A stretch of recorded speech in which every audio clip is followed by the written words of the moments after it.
I'm just so glad that we have you here today, but also want to thank you for all the support that you've given to Church World Service over the years. Seeing your faces and names, you are amazing folks who your dedication to the people we serve is just inspiring. Our organization's resilience and continued impact, even in these changing times, is a reflection of the solid foundation that we're built on and the trusted stewardship that guides our efforts. For 80 years, CWS has been a pillar of hope and support here in the US and around the world. And this enduring history is a real testament to the power of lasting commitments and the profound impact that they create. And we're going to be talking about lasting commitments and impact today. So, as we continue with this presentation, please know how deeply grateful we all are for the legacy that you're already helping to build as champions for Church World Service. I forgot to introduce myself. I'm Mary Catherine Hines, Senior Director of Fundraising here at Church World Service. We are doing this short giving series to help you with planning your legacy. I don't know if you know this or not, but August is National Make a Will Month, and it's a great time to talk about, taking important steps to plan for your future. Um, your thoughtful decision to create a will can ensure the security of your family, your pets, your loved ones, and also create an enduring legacy that reflects your lifelong values. Um, Quick housekeeping. We'd really love to make this session interactive and a conversation. So if you have a question, please feel free to enter it in the chat or simply unmute yourself and ask us. Um, but when you're not speaking, go ahead and mute yourself so that we aren't hearing too much background noise. Heather talked about before the call that she was on a webinar once, didn't realize she wasn't muted, and her mom called and she said, "Mom, I'm on a webinar." So we want to avoid any of those. I also, just to kind of level set, that Patty and I are going to be talking with you, sharing with you today. Both of us are fundraisers. We are not financial planners or tax attorneys. What we're sharing with you is just from our experience and our resources, but ideas for you to take back and to consider and to talk about with your family and to consult with your financial advisor before taking any action. So just wanted to make sure that was clear. So if Patty, you can advance the slides for me one more. Thank you. So we know that supporters, our CWS supporters, have very generous hearts and care deeply about the causes, about many causes. But not everyone knows about some of the more tax savvy ways to give, like giving through your donor advised fund or donating stock, and how those gifts can transform communities and impact the causes that you care most about, whether it's CWS or any other organization or your alma mater or your congregation. So we will be discussing some of those tax savvy gifts, but that's in our webinar next week, where Larry and Patty will be on next week to share about those. So today we wanted to take a specific look at ways you can give later. So these are methods of legacy planning that allow you to retain control of your assets while you're here, but then disperse those assets after you've gone. So with that in mind, you may not be surprised that the main topic of conversation today will be wills and how you can use them to help care for the people you love, to make sure your wishes are clear, and to support the causes that you find most important. 80 to 90% of people who choose to give a legacy gift also choose to do that through their will or bequest. So I'm going to turn it over, Patty, to you to get us started. Yeah. Hi, everyone. My name is Patty Lassane. I'm a development officer with Church World Service, and I'm going to talk to you today about some of the different ways that you can give through legacy giving. So estate planning is not only about transferring property, it really is an act of care. So a clear plan will tell others who and what matters to you most. It names the people who can act on your behalf, and it reduces the amount of difficult questions and decisions that your family members will have to make. It can also ensure that the values that you have now will live on. You don't have to have a large estate to benefit from planning. Every person can use a will to divide assets amongst their loved ones and the causes they care about. And as Mary Catherine said, I know most of you are longtime supporters of Church World Service. So just imagine a world where your values continue to make a difference long after you're gone. Legacy giving offers a unique opportunity to extend your impact and ensure the causes you care about are supported for generations to come. A charitable legacy can fit alongside your commitments to family and friends, no matter the size of your estate. So after you've provided for your loved ones, consider the causes that you've supported. And maybe ask yourself some questions like, which gift have you made that led to the impact you're most proud of? Or what organization is addressing the greatest needs that you see in the world? It's also a great way to model generosity for your loved ones, for generations to come, and just show what mattered most to you and encourage them to give in the same way.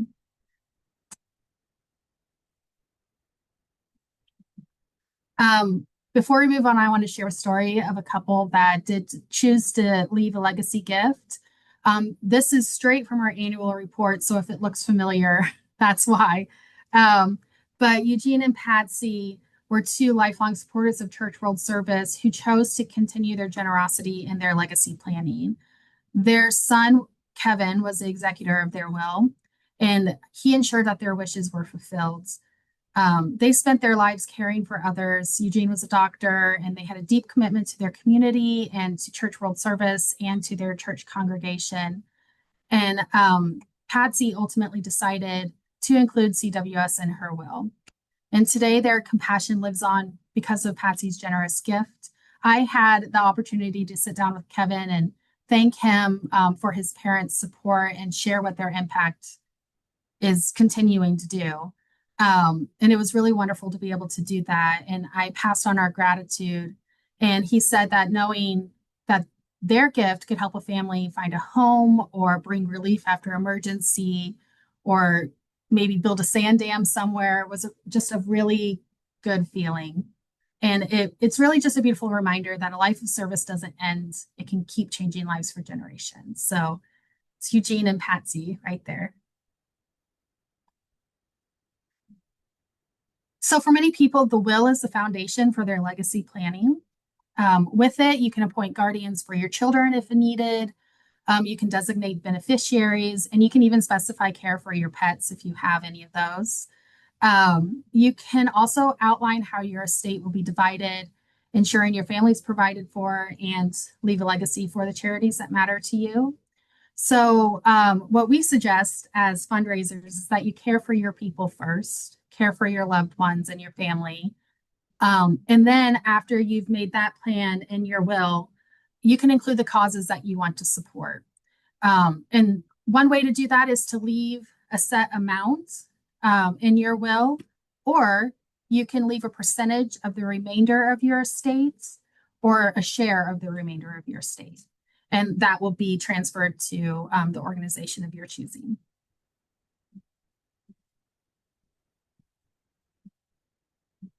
A donor advised fund is something that we're going to talk about more next week. But I wanted to bring it up today because you can leave a legacy with your donor advised fund as well. So I know some of you probably use those already. But in case you don't know, a donor advised fund, it's like a savings account that is dedicated for charitable giving. So you contribute cash or assets to an account that you've set up with an organization like Fidelity or maybe a community foundation. And when you contribute your cash and your assets to that account, you receive a tax deduction. From there, the funds grow over time, tax-free, and you can recommend grants from your fund to the causes that you care about. So, and many people will include their family as they're making these recommendations from their donor advised fund. And so it is another way to encourage that multi-generational philanthropy. But I mentioned it today while discussing estate planning because you can often designate a successor advisor for your donor advised fund. That's typically a family member or a trusted loved one, but that will be the person who will continue recommending grants from your account after you've gone. You can also leave the remaining balance or some of the remaining balance of your donor advised fund to a charity of your choosing. So that is an option as well.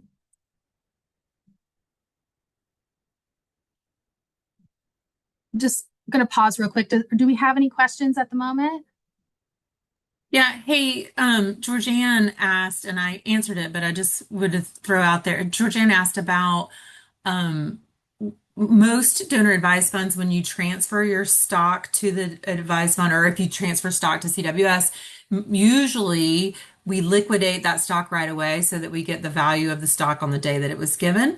But Georgianne Mhm. asked, is there a way to put it into a DAF and not have it sold right away in case, like, if you think the stock's going to grow, and then you later, and so, and I don't know if lots of if there are many DAFs. I think if you already have a donor advised fund, you might want to ask your donor advised fund. But I do think that DAFI, which is a DAF fund, a donor advised fund platform.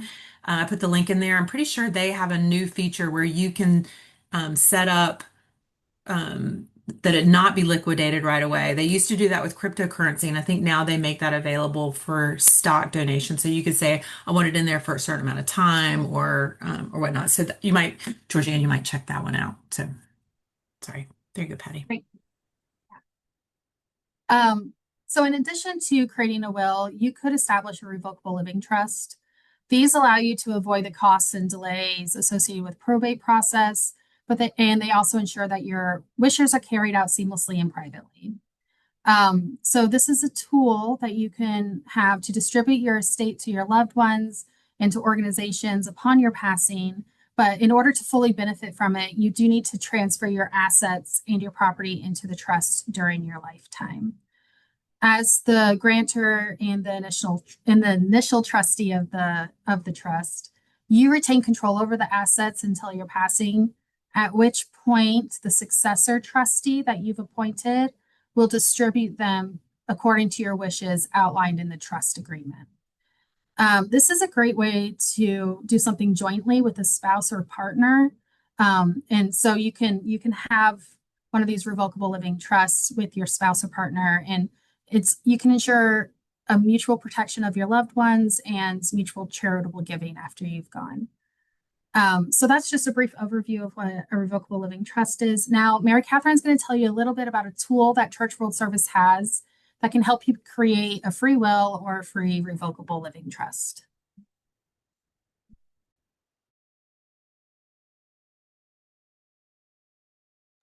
Mary Catherine, I think you're muted. Thank you.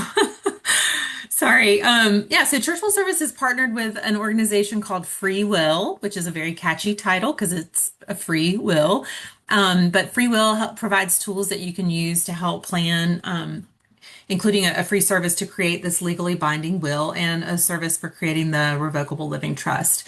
So the will writing tool takes less than 20 minutes and the results are a legally valid will. So what you do is you simply fill it all out online. I did this recently. My kids were over 18 now, and I was thinking we should probably revisit our will. And so you just go through and you answer all the questions, and then um, it'll to make it official, you sign it and you initial it in person with witnesses. So you in front of a notary with two people who are not going to benefit from your will. So you can also consult your financial advisor at any point while you're doing it. You may want to meet with an attorney, especially if you have like a larger estate or children with special needs or maybe some complicated family dynamics. There may be some other reason that you might want to have some legal advice on your will beyond just answering those questions. But you can also use the free will to kind of get you to a point to then take it to your attorney so it can save you some time and money. Basically, you answer all the questions and it will print it out using all the right legalese. And then you could take that to your attorney and have them um, review it. And so then you're not paying that attorney for all the hours of filling it out. So when you're going through the free will process, it will ask you questions about do you have pets? What is your plan for your pets? It'll also ask you or if you're interested in leaving a portion of your state with a charity. And it gives you some suggested charities, but also you can type in your favorite charity. You can do multiple charities. You can let it know, like Patty said, if you want to do a percentage of your estate or a certain amount. We hope that if you do decide to use this, you'll choose to maybe have CWS be a beneficiary when you use this tool. But you also don't have to choose a charity when you're filling it out. So it's a similar process from this is to set up the revocable living trust. It's really simple. 20 minutes, you fill out the form, you print out the form, you sign them, and then follow for the trust. It'll give you instructions for how to transfer your assets into the trust, and you do that to then before you pass away, so that it's all set there for you. So, Patty, I'll turn it over to some other You know, forms of legacy giving. can Oh, I interrupt your presentation? Sorry, I know yeah. I'm not supposed to be a presenter on this. I'm sitting in an airport, but honestly, I'll just say from my own experience, I've used the free will tool, and when I first went on it, I thought, 20 minutes of this, it's going to be kind of this ragtag, output, whatever. Like I was so impressed at how thorough it was. And they obviously have this team of attorneys that have worked on this and refined this and made sure that these wills are valid in every state. And there's a lot of options to choose from in terms of how thorough you want it to be. And I was super impressed when I did my will on it. So anyway, just thought I'd interrupt that and interject that. Thanks, Larry. Yeah, Yeah, and thanks. it's a great thing too if you have a friend or a child or grandchild and you want to make sure they have a will and maybe they can't afford an attorney, tell them, hey, just go do this. And then it's doesn't require any legal knowledge in order to answer those questions. It's really quite simple. Yeah, thanks, Larry.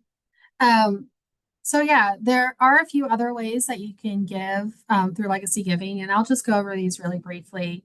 Um, but you can name an organization as a beneficiary of a retirement account or even insurance policy. You can create a remainder trust, a charitable remainder trust, which will pay a fixed or variable income stream to you or other beneficiaries of the trust for life or for a set term that is based on the value of the trust's assets. The remaining assets will then go to the charities that you have designated. Um, this does require an attorney to draft a legal trust document. This isn't something you can do through free will, but with a charitable remainder trust, you choose a trustee. Usually it's yourself or a trusted advisor, and then decide how those assets are invested. It's a permanent arrangement that pays you a certain amount through your life, and then the remainder will go towards a charity that you've designated. You can also do a charitable gift annuity. It's a contract you set up with a charity, and you can transfer assets to the charity to receive a fixed income for payments for your life, and the charity will use the remainder.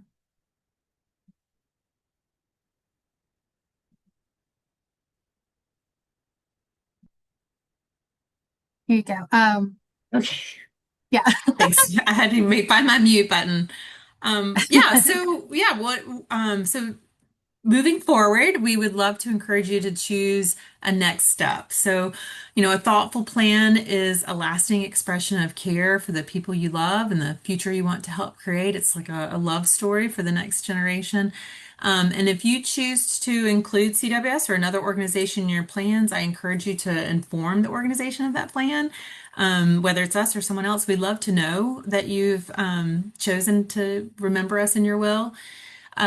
If you have already made a plan or you're planning to put us in your will, please reach out to whoever invited you today or to Patty and me. Our emails are on here.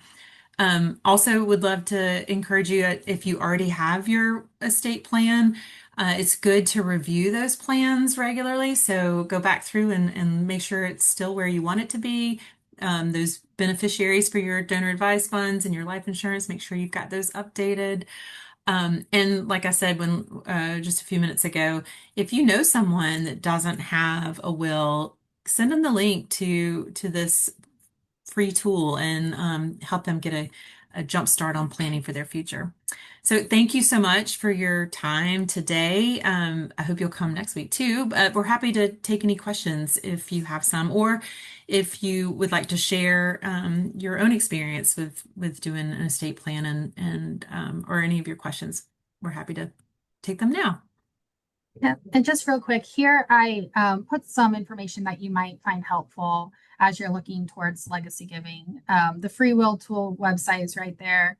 Our mailing address is often required for a lot of this, so I wanted to make that easy for you to find. And then our EIN is right there as well, which is required for a lot of different types of giving. So I thought, why not just put it on there so you don't have to look for it?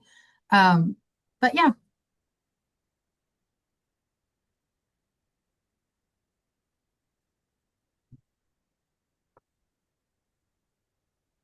Anybody have any questions or? Oh, Georgianne, I think you're muted. There you go. Yeah. It's wonderful you put this up on the screen. To me, it's useless unless you send it to me in an email. Are you going to send it to me in an email? I cannot Yes. copy off my Zoom screen. For some Mhm. reason, it doesn't work for me. So I think that's excellent information, especially the EIN number. And Sure. I would like to have that. So please send it in an email. I'd be happy to do that. I'll also share with y'all one thing that we did recently is we added our EIN number to the footer of our website. It's on the bottom of our website Oh, with the address. That way, if you're ever, it's a weekend, you're like, what was that? What was their their number? It'll always be on the bottom of every website, a CWS at the bottom. And actually a lot of nonprofits are starting to do that so that you have it if you're making a stock transfer or any kind of thing. So just a little tip. smart. Yeah. Yeah, Charles? Oh, you're muted still, Charles. There we go. If we just want to tinker with free will, is that okay?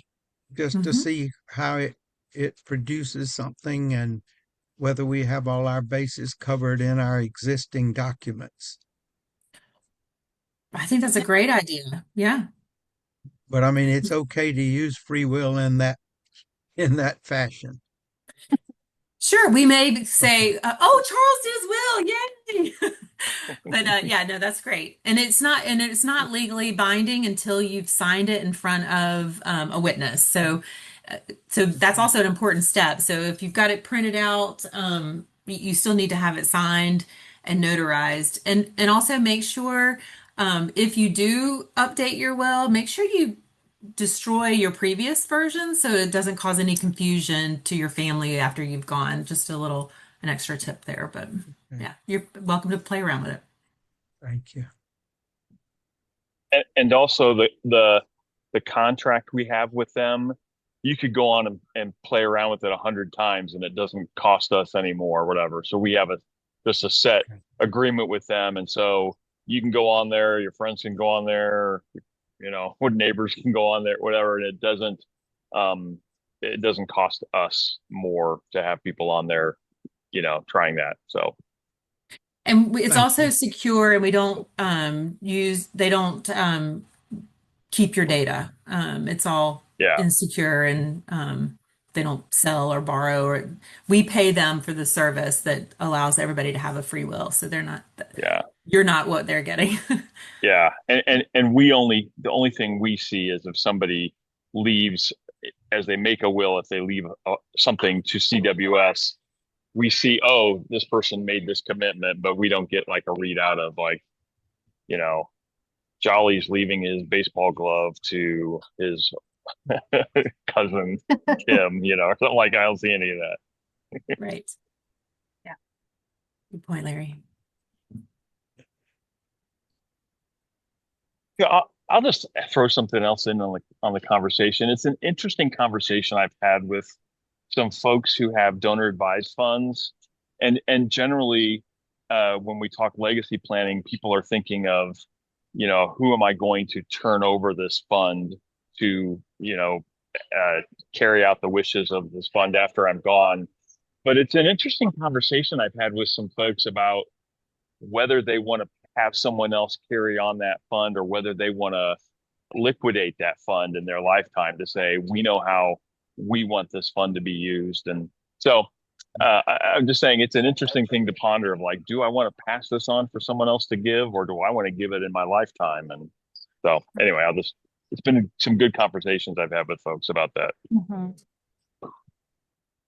And another like, the easiest way to leave funds to your family or to a charity that doesn't even require a will is going back to those beneficiaries, which I didn't really realize until recently. But your life insurance policy or your retirement account, you can you don't have to change your will to change your beneficiaries, and so you can say like for my retirement account, I want my kids to have be the first beneficiary, and then I want this nonprofit to be a secondary beneficiary or a percentage of that. So that's doesn't require writing your will to change your beneficiaries for your retirement accounts or your donor advised or your life insurance policy. So that's another tip. I think Esther has a question, Mary. Yeah, I'm sorry I lost track of the time, and so I missed much of what you had. But it's being recorded, and will I be able to listen to the Yeah. beginning later? Great. I guess maybe this is beyond the scope of things, but I could use some more information. What's the difference between a charitable remainder trust and a charitable gift annuity? I mean, Yeah. I've heard about these things, but I haven't had details. Sure. I'll just so a charitable remainder trust is something you set up with an attorney. And it's a legal trust where you transfer assets into it, and you have control over the trust assets. And the charitable gift annuity is a contract that you're setting up with an organization, and you're transferring assets to an organization to manage, and you receive payment during your life from that. And we, in both cases, the organizations receive the remainder. Does that make sense? Yeah. Okay. Right. As Patty knows, my husband died. I do. It's getting to be 7, 8 months ago, and I've been working through a lot of this stuff, and it's confusing. And I am in the process of I am waiting for them to tell me, yes, you can come in and sign things. So I wish I'd done this with you a couple of months earlier, but Yeah, thank you. of course. Okay, thank you. Uh-huh.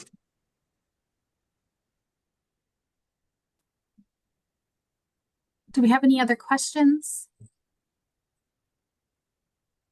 Okay, well, we're so grateful for all of you for your support of Church World Service and for your interest in learning more about legacy giving. And if you, like Mary Catherine said, if you have any questions, her email and my email are on this slide, but you can also reach out to the people who invited you. I know all of you are supporters of CWS who might be speaking or working more with Larry or Kayla, and they are also just wealths of knowledge. So feel free to reach out to them, and we're able to help you with this. So thank you for coming today, and we'll see you next week.